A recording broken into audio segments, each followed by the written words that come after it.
Okay. Be fine.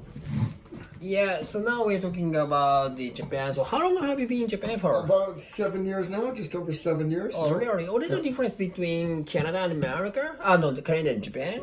What are the most surprising things you have ever done, or I have ever seen, or?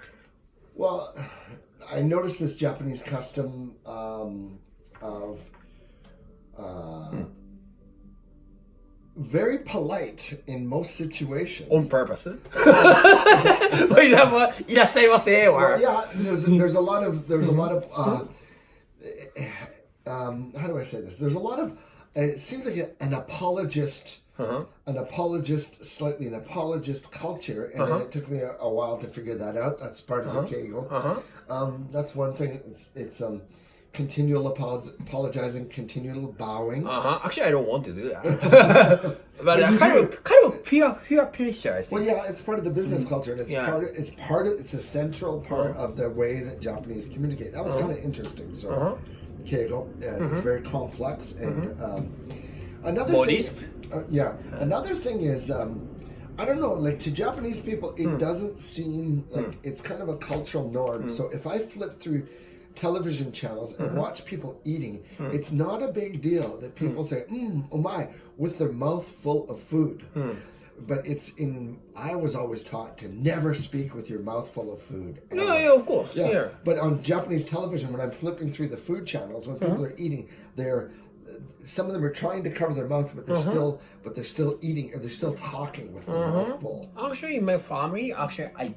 Yeah, that's good. Here. That's good. That's proper. That's proper behavior outside of Japan. But I think a lot of people, it's like even I have to get my son, and sometimes I have to remind my wife. I say, like when we go to other countries, maybe that's not. Actually, because of the TV show.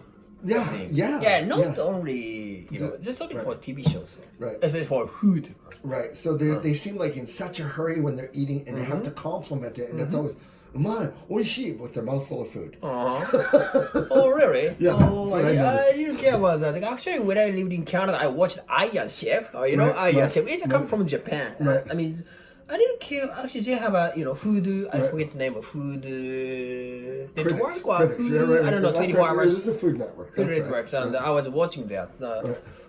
This only for how to make something, or they are introducing some very popular food or. But anyway, actually, I lived in Canada more than 15 years ago, and at the moment, I don't have any culture shock.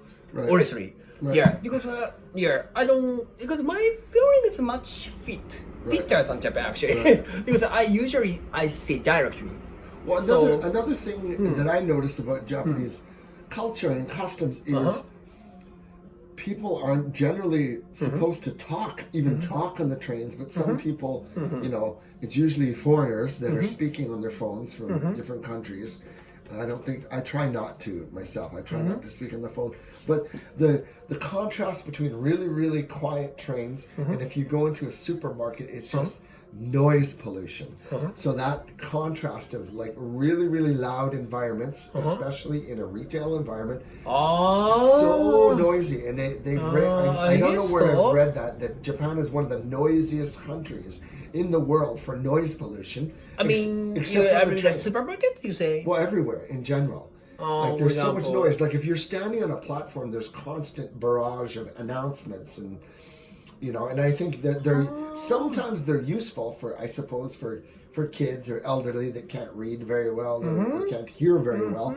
But I think the general average commuter tunes out that noise. And for example, Yamada Denki, they have this Yamada Denki playing over and over and over again. If I was working there, I'd be hearing that advertisement on this loudspeakers. So kind of brainwashing? Yeah. Brainwashing. Yeah.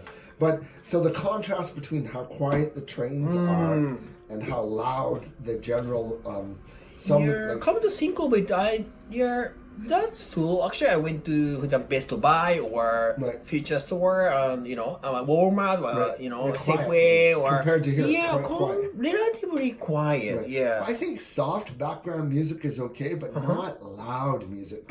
So some supermarkets, if you go through them, there's a DVD player set up in different corners, and they're just full blast.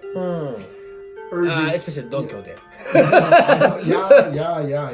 Don Quixote's. But some of my local supermarkets in my neighborhood, they blare their advertisements for specials, like special products, little mini TV screen with a DVD player, so just blaring so loud. So that's one thing I noticed too. Yeah, that's true. Yeah, I didn't care about that, but that's true. Yeah, But actually, Japan I'm getting is- used to it, I think. Yeah. Right? But Japan, public smoking has changed a lot in Japan. There's Yeah, a lot but fewer still- people. Yeah. Still, people were strong way. Right, And, right. because now it's cheap, but still cheaper. Right. Than Canada, I think. Yeah. Sometimes when I go to Canada, actually I was sitting to there. Cigarette. Oh, really? Yeah, do Right. that. So I need a Canadian, dollar. So, Oh, really? Yeah, sometimes. Yeah, not I don't go. So your friends like Japanese cigarettes? No friends. Actually, every time that I'm selling, I sell different persons. So Right. I mean, actually, I put BBS, Right. BBS was Right. SNS or something like that. So I found actually I was doing that with the people who contact me, and Right. there's only for one carton or two cartons, just only. Yeah. Well, yeah, I think also on Japanese television, or in Canadian culture, you would never see any company, tobacco company, advertising anything on television. But Japan has this; it's got a powerful, maybe connection to the government or what. I don't Yeah, know. that's true. Yeah, because the They stock is more than half the mystery of, I don't know, we say 財務省, MOF, before you say MOF, Right. Minister of something, I don't know, financial, kind of financial. I mean, they have a stock more than half JTs. Really. Yeah. So they So have, that's why. So yeah. So I think